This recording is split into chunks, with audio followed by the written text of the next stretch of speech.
ಕೆಂಡ ಸಂಪಿಗೆ ನಮ್ಮ ಕೆಂಡ ಸಂಪಿಗೆ. ಅತ್ತೆ ಓಹ್ ಬಾಮ್ಮ ಕೂತ್ಕೋ. ಪರವಾಗಿಲ್ಲ ಅತ್ತೆ. ಇಲ್ಲಿ ಬಾ ಕೂತ್ಕೋ.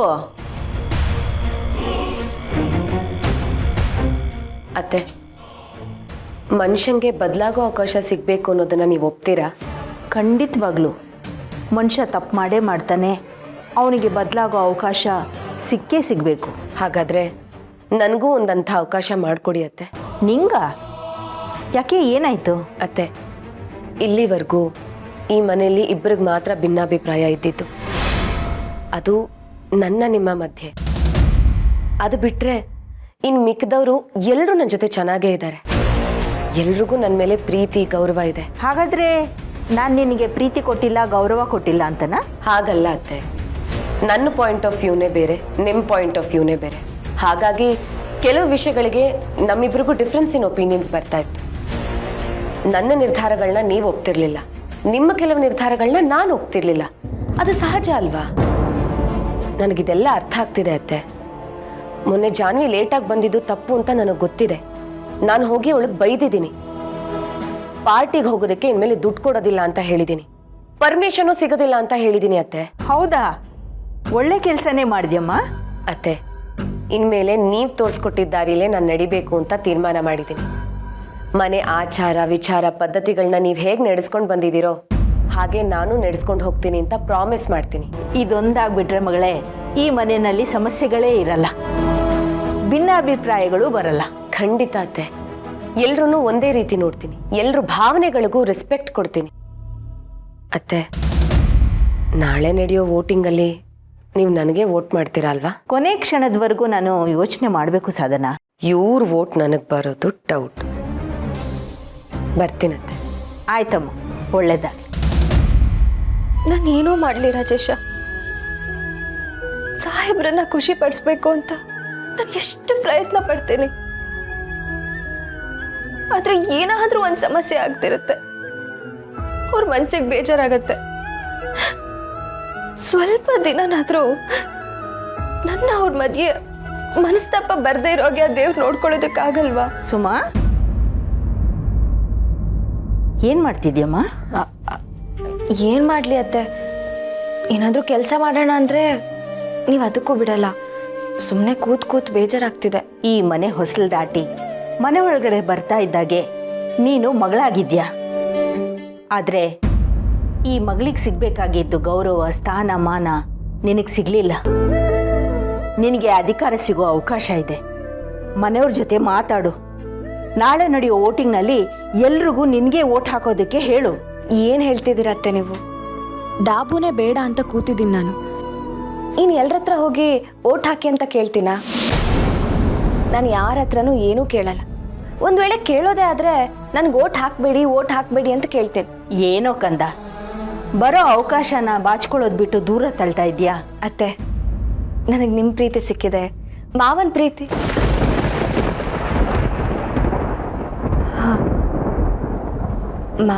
ಮಾವನು ಇತ್ತೀಚೆಗೆ ನನ್ನ ಮೇಲೆ ಕೋಪ ಕಡಿಮೆ ಮಾಡ್ಕೊಂಡಿದ್ದಾರೆ.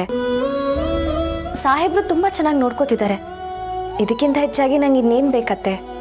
ನಂಗೆ ಇನ್ನೇನು ಬೇಡ. ಹಾಗಲ್ಲ ಕಂದ, ಯೋಗ್ಯತೆ ಅರ್ಹತೆ ಇದ್ದಾಗ ಆ ಸ್ಥಾನ ಪಡ್ಕೋಬೇಕು. ಅತ್ತೆ, ಸ್ಥಾನ ಮಾನ ಮನ್ಸಲ್ಲಿದ್ರೆ ಸಾಕಲ್ವಾ? ಇನ್ನೊಂದು ಸರ್ತಿ ಯೋಚನೆ ಮಾಡು ಕಂದ. ಸಾಧನ ಎಲ್ಲರ ಜೊತೆ ಮಾತಾಡ್ತಾ ಇದ್ದಾಳೆ, ಎಲ್ರ ಮನ್ಸನ್ನ ಅವಳ ಕಡೆ ಸೆಳೆಯೋ ಪ್ರಯತ್ನ ಮಾಡ್ತಿದ್ದಾಳೆ. ಹೌದಾ ಅತ್ತೆ? ಬಹುಶಃ ಅವ್ರು ನನ್ನ ಹತ್ರ ಬರಲ್ಲ ಅನ್ಸುತ್ತೆ. ನೀವೇ ಹೋಗಿ ಹೇಳ್ಬಿಡಿ ನಾನು ಅವ್ರಿಗೆ ಓಟ್ ಹಾಕೋದು ಅಂತ. ನೀನು ದಡ್ಡಿ ಥರ ಮಾತಾಡ್ಬೇಡಮ್ಮ. ಅಲ್ಲ ಅತ್ತೆ, ಇದು ಜಾಣ್ತನ. ಎಲೆಕ್ಷನ್ ಎದುರಿಸಿ ಸಂಬಂಧಗಳನ್ನ ಕಳ್ಕೊಳ್ಳೋದಕ್ಕಿಂತ ತಟಸ್ಥವಾಗಿರೋದೇ ಸರಿಯಲ್ವಾ ಅತ್ತೆ? ನನಗೇನೂ ಬೇಡ. ಈಗ ನೀವು ನನ್ನನ್ನು ಕಾಳಜಿ ಮಾಡ್ತೀರಲ್ಲ, ಹಾಗೆ ಮಾಡ್ತಾ ಇರಿ. ನನ್ನ ಮಡ್ಲಲ್ಲಿ ನನ್ನ ಮಗು, ನಿಮ್ಮ ಮಡ್ಲಲ್ಲಿ ನಾನು ಮಗು. ನಂಗೆ ಇಷ್ಟೇ ಸಾಕು ಅತ್ತೆ.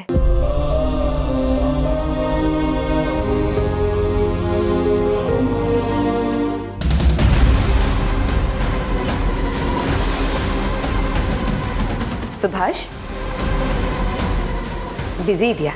ಏನಿಲ್ಲ, ಅದಕ್ಕೆ ಸುಮ್ಮನೆ ಫೋನ್ ನೋಡ್ತಾ ಇದ್ದೆ. ನಿನ್ನ ಹತ್ರ ಒಂದೇನು ಮಾತಾಡೋದಿದೆ. ಹೇಳಿ ಅದಕ್ಕೆ. ನಾಳೆ ವೋಟಿಂಗ್ ಇದೆ, ನಿನ್ನ ವೋಟ್ ನನಗೆ ಅಂತ ಅಂದ್ಕೊಂಡಿದ್ದೀನಿ. ಅದಕ್ಕೆ ನಾನು ಸುಮನಾಥ್ಗೆ ವೋಟ್ ಮಾಡ್ತೀನಿ ಅಂತ ನಿಮಗೂ ಗೊತ್ತು. ನಾನು ಅವ್ರಿಗೆ ವೋಟ್ ಮಾಡ್ತೀನಿ ಅದಕ್ಕೆ. ನೋ ಪ್ರಾಬ್ಲಮ್, ಸಮಸ್ಯೆ ಇಲ್ಲ. ಆದರೆ ನೀನು ನಿಮ್ಮ ಅತ್ತಿಗೆ ಮೇಲೆ ಇಟ್ಟಿರೋಷ್ಟು ನಂಬಿಕೆ ಅವಳು ನಿನ್ನ ಮೇಲೆ ಇಟ್ಟಿದ್ದಾಳ? ನನಗೆ ಯಾಕೋ ಡೌಟಾ? ಯಾಕದಕ್ಕೆ? ನಿಮ್ಮ ಅತ್ತಿಗೆ ನಿಮ್ಮಮ್ಮಂಗೊಂದು ಸಜೆಷನ್ ಕೊಟ್ಟಿದ್ದಾಳೆ. ಈ ಮನೇನ ಭಾಗ ಮಾಡಿ ಅವ್ರವ್ರ ಆಸ್ತಿ ಪಾಲು ಕೊಟ್ಬಿಡಿ.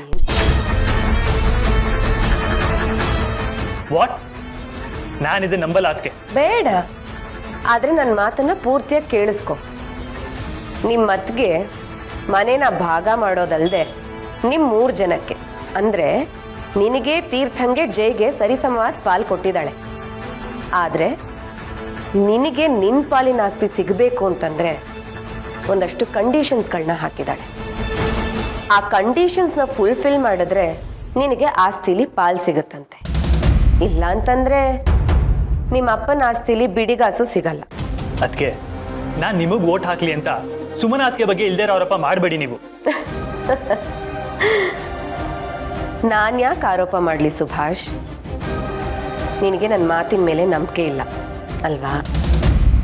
ಸರಿ, ಒಂದು ಕೆಲಸ ಮಾಡು.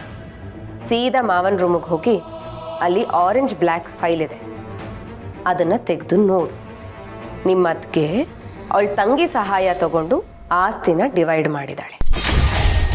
ಅದ್ರ ಪ್ರಕಾರನೇ ಹೋದರೆ ನೀನು ನಮಗಳ ಹತ್ರ ಪೈಸೆಗೂ ಕೈ ಒಡ್ಡಬೇಕಾಗತ್ತೆ, ಬೇಡಬೇಕಾಗತ್ತೆ. ಇದರ ಅರ್ಥ ಏನು ಗೊತ್ತಾ ಸುಭಾಷ್? ಇವತ್ತಿಗೂ ಅವಳು ನಿನ್ನನ್ನು ನಂಬಿಲ್ಲ.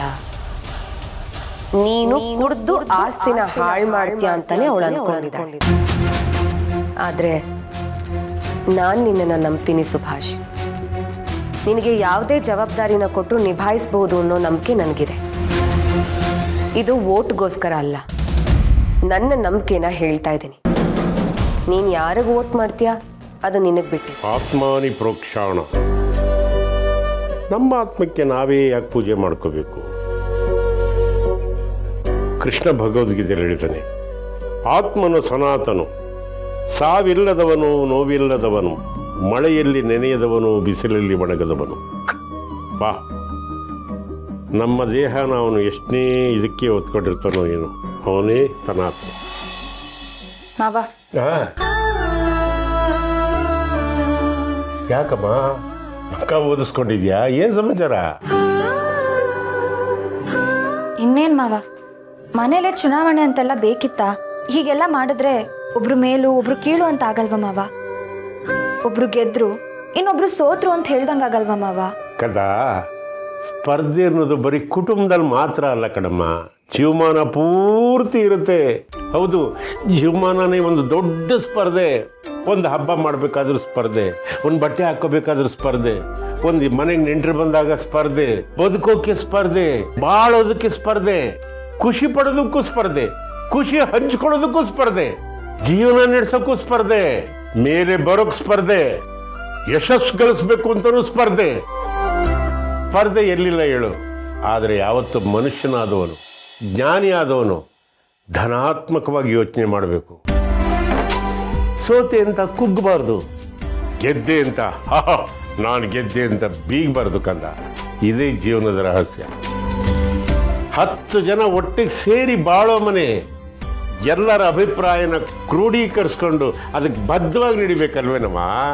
ಗೆದ್ದವ್ರ ಮಾತಿಗೆ ಬೆಲೆ ಕೊಡಬೇಕು ನಾವು ಅನ್ನೋದು ಗಟ್ಟಿ ಆಗೋದು ಅವಾಗಲೇ. ನಮ್ಮನ್ನೆಲ್ಲ ಕೇಳಿ ತೀರ್ಮಾನ ತಗೊಂಡಿದ್ದಾರೆ ಅಂತ ಯೋಚನೆ ಮಾಡು. ನನ್ನ ವಿಷಯದಲ್ಲಿ ಸುಮ ಅತ್ಯುತ್ತಮವಾದ ಸೊಸೆ ಅಂತ ಅನ್ನಿಸ್ಕೋತಾಳೆ ಅಂತ ಇಟ್ಕೋ. ಆದರೆ ನಾಳೆ ಈ ಸುಮನ ಮಾತು ಎಲ್ಲರೂ ಕೇಳಬೇಕಲ್ಲಮ್ಮ. ಉದಾಹರಣೆಗೆ ನಿಮ್ಮಕ್ಕ ಸಾಧನ ಆಗಿರ್ಬೋದು, ಜಯರಾಮ್ ಆಗಿರ್ಬೋದು, ಸುಭಾಷ್ ಆಗಿರ್ಬೋದು, ಜಾನ್ವಿ ಆಗಿರ್ಬೋದು. ಅಷ್ಟೇ ಯಾಕೆ, ನಿನ್ನ ಗಂಡ ಇದನ್ನಲ್ಲ MLA, ಅವನು. ಎಲ್ಲರೂ ಸರಿಸಮಾನವಾಗಿ ಬ್ಯಾಲೆನ್ಸ್ ಮಾಡಿ ತಗೊಂಡೋಗ್ಬೇಕು ಅಂದರೆ ನೀನು ಗೆಲ್ಲಬೇಕು. ಆಗ ಸಮಸ್ಯೆನೇ ಬರಲ್ಲ. ಸ್ವಲ್ಪ ಯೋಚನೆ ಮಾಡು. ಮನೆ ಬಿಟ್ಟು ಹೋಗ್ತಾರೆ ಅನ್ನೋ ಟೆನ್ಷನ್ನೇ ಇರಲ್ಲ. ಸರಿ ಮಾವ, ನೀವ್ ಹೇಳೋದೇ ನಿಜ ಅಂತ ಒಪ್ಕೊಳ್ಳೋಣ. ಆದ್ರೆ ನಂಗೆ ಈ ಎಲೆಕ್ಷನ್ ಎಲ್ಲ ಇಷ್ಟ ಇಲ್ವಲ್ಲ. ಅಕ್ಕನೇ ಗೆದ್ಬಿಟ್ರು ಅಂತ ಹೇಳ್ಬಿಡಿ. ಇದಕ್ಕಾಗಲೇ ನಿಮ್ಮ ಅತ್ತೆನೇ ಉತ್ತರ ಕೊಟ್ಲಲ್ಲಮ್ಮ. ಪದೇ ಪದೇ ನಾನು ಯಾಕೆ ಉತ್ತರ ಕೊಡಬೇಕು? ಹಾಗಿದ್ರೆ ಇದಕ್ಕೆ ಬೇರೆ ದಾರಿ ಇಲ್ವಾ ಮಾವ? ದಾರಿ ಇದೆಯಮ್ಮ, ಸುಲಭವಾದ ದಾರಿ ಇದೆ. ನಾಳೆ ಚುನಾವಣೆ ಮಾಡೇ ಮಾಡ್ತೀವಿ, ನಾವೆಲ್ಲ ಓಟ್ ಹಾಕ್ತೀವಿ, ಗೆದ್ದವ್ರಿಗೆ ವಿಜಯಶಾಲಿ ಅಂತ ಘೋಷಣೆ ಮಾಡ್ತೀವಿ, ಅಷ್ಟೇ. ಸರಿ ಮಾವ, ಹಾಗಾದ್ರೆ ನಾನು ಓಟನ್ನ ನನ್ನ ಸಾಧನಕ್ಕಂಗೆ ಹಾಕ್ತೀನಿ. ನೀನು ಎಷ್ಟೊಂದು ಬುದ್ಧಿವಂತೆ ಕಂದ. ಇದೊಂದು ವಿಷಯದಲ್ಲಿ ಮಾತ್ರ ಯಾಕೆ ದಡ್ಡತನ ತೋರಿಸ್ತಾ ಇದೆಯಾ ಅಂತ ನನಗೆ ಅರ್ಥ ಆಗ್ತಾ ಇಲ್ಲ. ನೋಡೋಣ, ಕಾಲನೇ ಉತ್ತರ ಕೊಡುತ್ತೆ.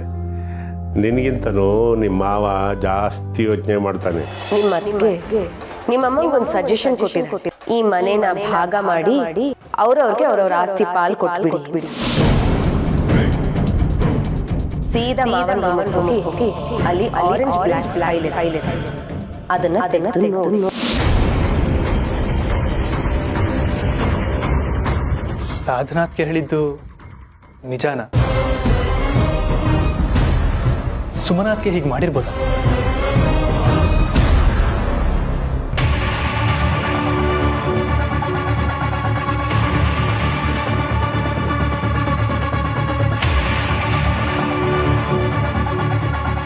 ಈ ಟೈಮಲ್ಲಿ ಅಪ್ಪ ಟೆರೆಸ್ ಮೇಲೆ ವಾಕ್ ಮಾಡ್ತಿರ್ತಾರೆ, ಅಮ್ಮನೂ ಅವ್ರ ಜೊತೆಗೆ ಇರ್ತಾರೆ. ಅದಕ್ಕೆ ಹೇಳಿದಾಗೆ ಒಂದ್ಸತಿ ಫೈಲ್ ನೋಡೇ ಬಿಡೋಣ.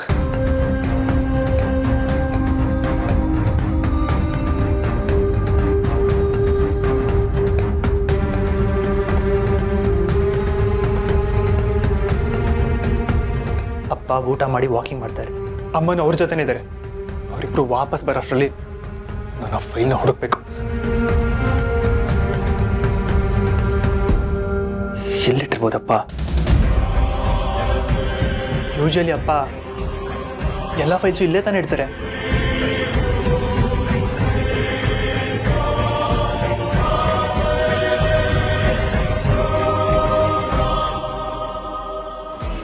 ನಿಮ್ಮ ಅತ್ತಿಗೆ ನಿಮ್ಮ ಅಮ್ಮಂಗೆ ಒಂದು ಸಜೆಷನ್ ಕೊಟ್ಟಿದ್ರು. ಈ ಮನೆನ ಭಾಗ ಮಾಡಿ ಅವ್ರವ್ರಿಗೆ ಅವ್ರವ್ರ ಆಸ್ತಿ ಪಾಲ್ ಕೊಟ್ಬಿಡಿ.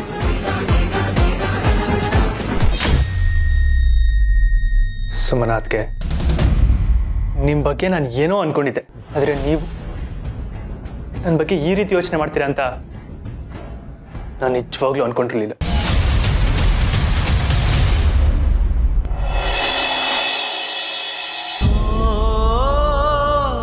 ದೇವ್ರೆ, ಇವತ್ತು ಏನಾದರೂ ಆಗಲಿ, ಆದರೆ ನಾನು ಮಾತ್ರ ಗೆಲ್ಬಾರ್ದು.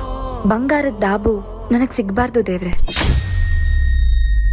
ದಯವಿಟ್ಟು ಇವತ್ತು ನಾನು ಮಾತ್ರ ಗೆಲ್ಲೋದು ಬೇಡ.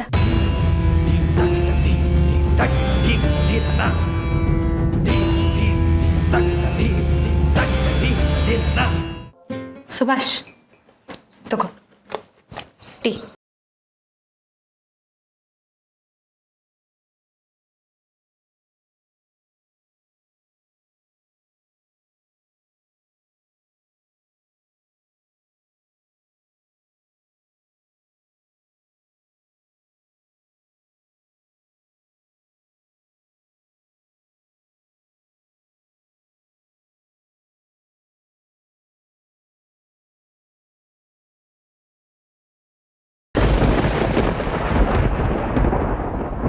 ಸುಭಾಷ್, ನೋಡು, ಮನ್ಸಲ್ಲಿ ಏನಾದರೂ ಇದ್ರೆ ನನ್ನ ಹತ್ರ ಹೇಳ್ಕೊಬಿಡು, ಅಥವಾ ನಾನು ಏನಾದರೂ ತಪ್ಪು ಮಾಡಿ. ಹಾಗೆಲ್ಲ ಏನಿಲ್ಲ ಅಂತ ಹೇಳ್ತಾ ಇದ್ದೀನಲ್ವಾ, ಮತ್ತೆ ಯಾಕೆ ಪದೇ ಪದೇ ಅದನ್ನೇ ಕೇಳ್ತಾ ಇದ್ದೀರಾ?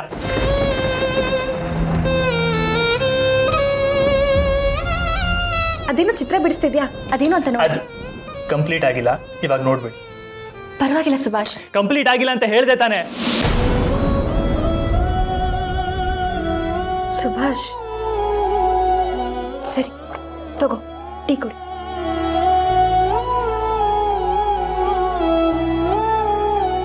ಅದಕ್ಕೆ ಪ್ಲೀಸ್, ನಾನು ಪೇಂಟಿಂಗ್ ಮಾಡಬೇಕು. ಈ ಫೈಲ್ ಅಲ್ವಲ್ಲ, ಎಲ್ಲೋಯ್ತದು?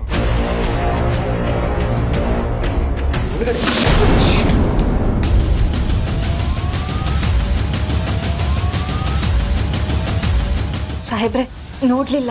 ಮಾತಾಡ್ಕೊಂಡು ಬರ್ಕಾಗಲ್ವಾ? ನಾನು ಆಚೆ ಹೋಗ್ಬೇಕಾದ್ರೆ ಮುಂದೆ ಬರ್ತೀರಲ್ರಿ? ಏನ್ ಬೇಕು ಅಂತ ಬರ್ತಿರೋ, ಆಕಸ್ಮಿಕವಾಗಿ ಬರ್ತಿರೋ? ಸಾಹೇಬ್ರೆ, ನಾನು ಬೇಕು ಅಂತ ಮಾಡಲಿಲ್ಲ. ಫೈಲ್ ಎಲ್ಲ ಹಾಳು ಮಾಡಿದ್ರಿ. ಒಂದು ನಿಮಿಷ ಇರಿ, ಬೇರೆ ಶರ್ಟ್ ತಂದು ಕೊಡ್ತೀನಿ. ಏನು ಬೇಡ, ನಾನೇ ತಗೋತೀನಿ.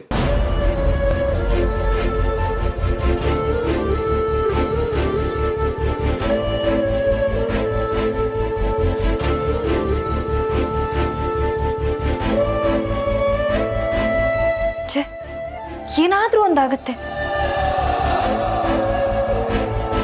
ಸಾಹೇಬ್ರೆ, ದಯವಿಟ್ಟು ನನ್ನ ಮಾತು ಕೇಳಿ ಸಾಹೇಬ್ರೆ. ಅಮ್ಮ,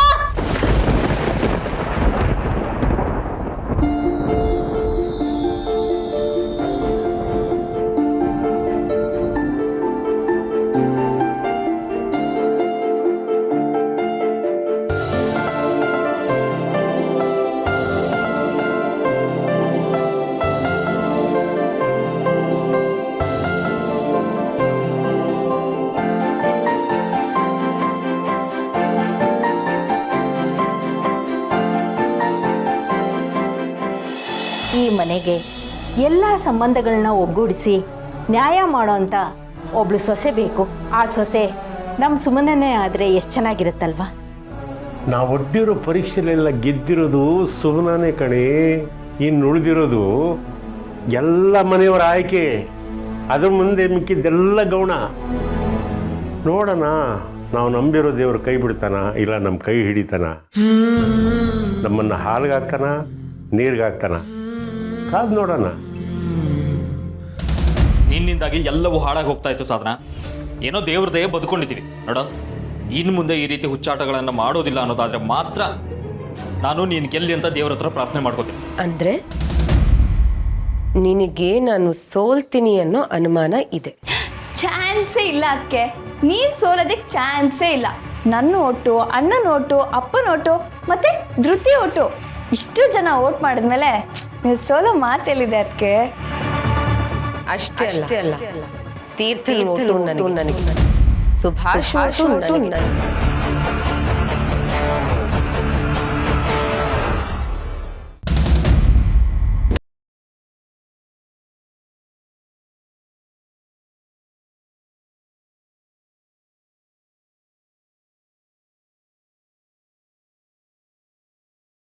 ಸಾಹೇಬ್ರೆ, ಮತ್ತೆ ಹೀಗಾಗಲ್ಲ.